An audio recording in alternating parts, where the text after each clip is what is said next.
হিসাব বিজ্ঞানের হিসাব সমীকরণ একটা সূত্র আছে, সেই সূত্রটা হচ্ছে এ ইকুয়াল এল প্লাস ও ই।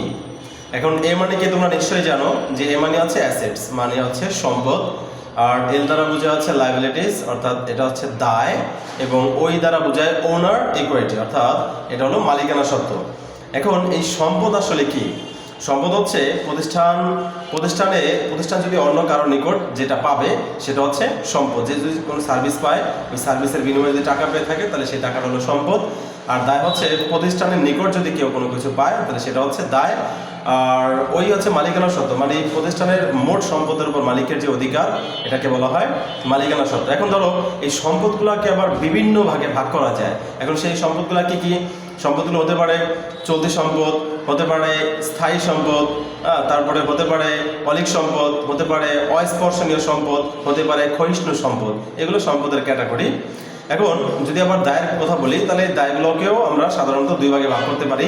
একটা হচ্ছে চলতি দায় আর একটা হচ্ছে দীর্ঘমেয়াদী দায় অথবা স্থায়ী দায়। এখন আমরা যে শেষে বললাম ওই মানে মালিকানা সত্ত্ব বা ওনার ইকুইটি, এই মালিকানা সত্ত্বের মধ্যে আমাদের উপাদান থাকে চারটা। সেগুলো কি কি?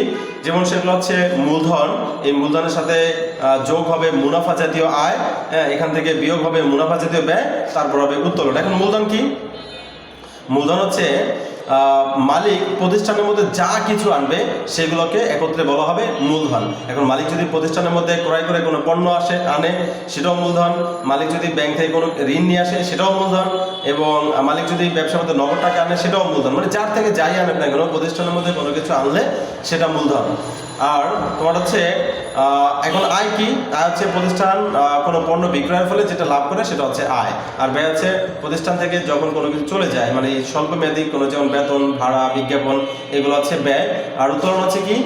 মালিক যদি ব্যবসা থেকে কোনো কিছু নয় সেটা হচ্ছে উত্তোলন। এখন মালিক কি নিতে পারে? মালিক ব্যবসা থেকে নগদ টাকা নিতে পারে, ব্যবসা থেকে পণ্য নিতে পারে, এগুলো উত্তোলন। যদি আয়কর বলা থাকে তাহলে বুঝতে হবে এটাও উত্তোলন। আবার যদি জীবন প্রিমিয়াম থাকে এটাও উত্তোলন। ঠিক আছে বন্ধুরা, আল্লাহ হাফেজ।